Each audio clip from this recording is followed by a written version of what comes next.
आज फिर आप लोगों को स्वागत है नए क्लास में।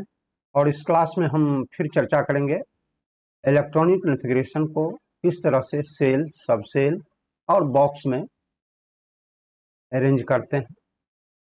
और वो अगले क्लास में हम लोग एस ब्लॉक और यहाँ हम पी ब्लॉक के बारे में चर्चा करने जा रहे हैं, जो कुछ एलिमेंट आपको हम दिखा रहे हैं कि किस तरह से हम उसका कॉन्फ़िगरेशन सेल और सब सेल फिर बॉक्स में।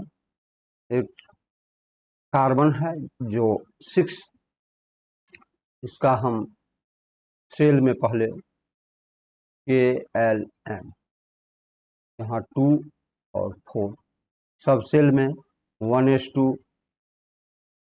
2s2 2p, ये सेल में हो गया। और यहाँ सब सेल, और यहाँ नीचे में हम इसको बॉक्स में दिखा रहे हैं।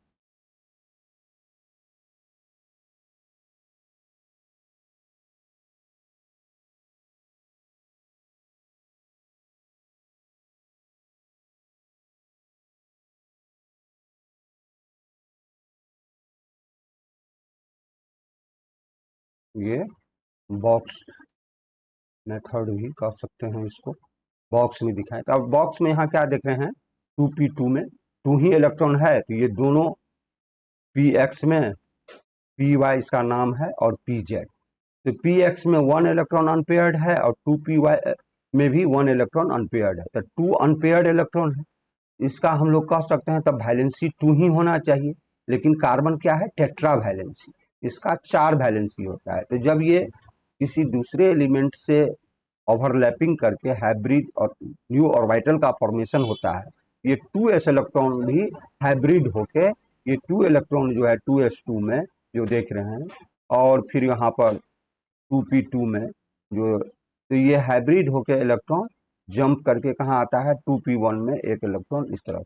तो 1 2 3 4, तो ये क्या देख रहे हैं, तो ये 2p ये हाइब्रिड करके 1 इलेक्ट्रॉन। आप क्या देख रहे हैं, 2s और 2p में अनपेयर्ड इलेक्ट्रॉन कितना है, 4 हो गया। ये भी अनपेयर्ड, 2px में भी, 2py में भी और 2pz में भी, ये भी अनपेयर्ड, ये भी अनपेयर्ड, ये भी अनपेयर्ड। अब 4 अनपेयर्ड इलेक्ट्रॉन हो गया। अब इसका वैलेंसी, इसलिए कार्बन टेट्रा वैलेंसी, इसका वैलेंसी अब 4 हो जाता है। इसलिए कार्बन को हम लोग टेट्रा वैलेंसी, 2 वैलेंसी नहीं कहा जाता। जबकि 2p2 में 2 ही इलेक्ट्रॉन अनपेयर्ड, आप कहिएगा 2 ही वैलेंसी अनपेयर्ड है तो 2 ही इसका वैलेंस इलेक्ट्रॉन, लेकिन ये कार्बन टेट्रा वैलेंसी होता है, जो कि 2s जंप करके इलेक्ट्रॉन ये 2px 2py 2pz में चला जाता है। इस तरह से हम लोग ये वैलेंसी और कार्बन टेट्रा वैलेंसी, तो इस तरह से सेल में, सब सेल में और बॉक्स मेथड से इलेक्ट्रॉनिक कॉन्फ़िगरेशन हम लोग देखे। ये पी ब्लॉक के एलिमेंट हैं जो हम लोग देख रहे हैं, आउटर मोस्ट ऑर्बिट में पी में प्रेजेंट है, एनर्जी लेवल 2 है, तो 2 पीरियड हो गया, 2 वैलेंसी, ये 2 4। तो पी ब्लॉक एलिमेंट का हम लोग पीरियड 2 और ग्रुप फाइंड करने के लिए क्या करते हैं, 10 + 4, तो 14 ग्रुप के ये एलिमेंट हो गया।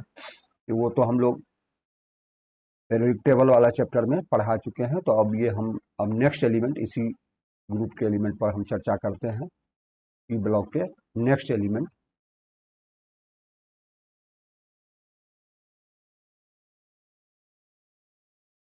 नेक्स्ट एलिमेंट हम एक ऑक्सीजन लेते हैं, जिसका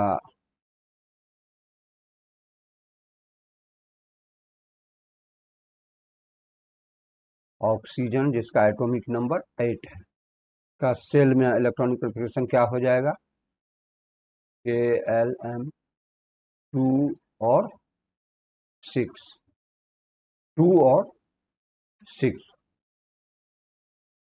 यहाँ 6 इलेक्ट्रॉन आउटर मोस्ट सेल में, ये सेल में हम लोग देख रहे हैं। अब यहाँ सब सेल में 1s2 2s2 और 2p, ये सब सेल में हो गया। अब फिर यहाँ पर हम इसका बॉक्स में देखें, 1s2 ये अनपेयर्ड पेयर्ड हो गया। यहाँ पर 2s में देखें, 2s2 में पेयर्ड, फिर 2p,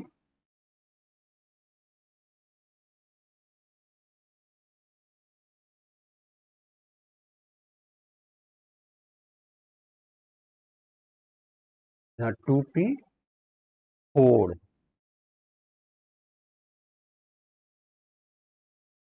और यहाँ अनपेयर्ड इलेक्ट्रॉन क्या है, 2 अनपेयर्ड इलेक्ट्रॉन। पी ब्लॉक में px py और pz। यहाँ पर हम लोग क्या देख रहे हैं, 2 अनपेयर्ड इलेक्ट्रॉन देख रहे हैं पी वाई और पी जेड बॉक्स में। इस तरह से हम लोग उसका वैलेंसी ग्रुप पीरियड जो कि पहले वाले वीडियो में हम बता चुके हैं, आप लोग देख सकते हैं। अब यहाँ पर सिर्फ हमको सेल में कैसे कॉन्फ़िगरेशन होता है, सब सेल में कैसे किया जाए और बॉक्स में हम लोग कैसे इलेक्ट्रॉन का अरेंज करेंगे, ये हमको समझाना है और दिखाना है। आप लोग देखिए किस तरह से बॉक्स मेथड से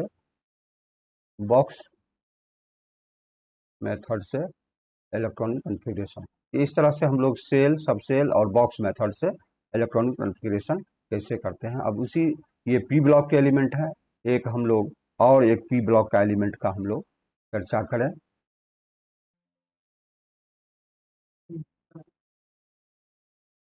तो एक और हम एलिमेंट पी ब्लॉक का एलिमेंट लेते हैं जिस पर हम आपको सेल, सब सेल और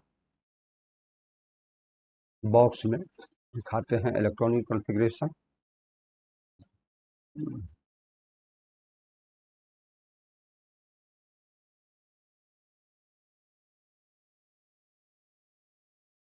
एक क्लोरीन एलिमेंट लेते हैं जिसका एटॉमिक नंबर 17। तो इसका हम लोग KLM 2 8 और 7 आउटर मोस्ट ऑर्बिट में क्या देख रहे हैं, 7 इलेक्ट्रॉन प्रेजेंट है सेल में। इस तरह से हम लोग ये सेल का कॉन्फ़िगरेशन हो गया। अब सब सेल में तो 1s2 2s2 2p6 3s2 3p5 ये हो गया आपको सब सेल में। अब फिर हम एक बॉक्स में भी इसका देख लें, 1s2 क्लॉकवाइज एंटी क्लॉकवाइज, फिर 2s2 में क्लॉकवाइज एंटी क्लॉकवाइज, 2p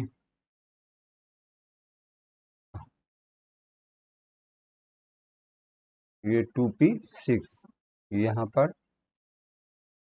एक बॉक्स, यहाँ एक क्लॉकवाइज कर देते हैं इसको, एंटी क्लॉकवाइज, फिर clockwise anti clockwise, clockwise anti clock. यहाँ तीनों बॉक्स क्या देख रहे हैं 2p6 में कंप्लीट भरा हुआ है क्योंकि 2p6 में फुल इलेक्ट्रॉन है। और 3 एनर्जी लेवल जो 3s2 है इसमें भी क्लॉकवाइज एंटी फुल इलेक्ट्रॉन। अब आपका क्या है 3p, ये एनर्जी लेवल, ये जो है px py और pz। यहाँ पर आपका क्या देख रहे हैं 3p में कितना इलेक्ट्रॉन है 5। तो पहले एक एक इलेक्ट्रॉन भरेगा, फिर नेक्स्ट इलेक्ट्रॉन। अब एक अनपेयर्ड इलेक्ट्रॉन यहाँ देख रहे हैं। अब जो शेयरिंग करेगा इलेक्ट्रॉन, जो हम लोग आयनिक बाउंड कोवैलेंट बाउंड जानते हैं कि जो भी नॉन मेटल एलिमेंट है ये क्या करता है कोवैलेंट बॉन्ड फॉर्मेशन। तो यहाँ 1 इलेक्ट्रॉन का कमी है, 1 इलेक्ट्रॉन किसी से शेयर करके ये कोवैलेंट बॉन्ड फॉर्मेशन करेगा। तो ये क्या देख रहे हैं बॉक्स मेथड। इस तरह से हम लोग बॉक्स मेथड से डिफरेंट बॉक्स में किस तरह से ऑर्बिटल में इलेक्ट्रॉन को अरेंज किया गया और लास्ट में 1 अनपेयर्ड इलेक्ट्रॉन है यही शेयर करके जो कोवैलेंट फॉर्मेशन होता है, जो हम लोग देखेंगे, जो कोवैलेंट और आयनिक बॉन्ड जो आगे पढ़ेंगे भी क्लास में तो हम बताएंगे। अभी यहीं तक, अब फिर अगले क्लास में हम बताएंगे डी ब्लॉक एलिमेंट का कॉन्फ़िगरेशन के बारे में।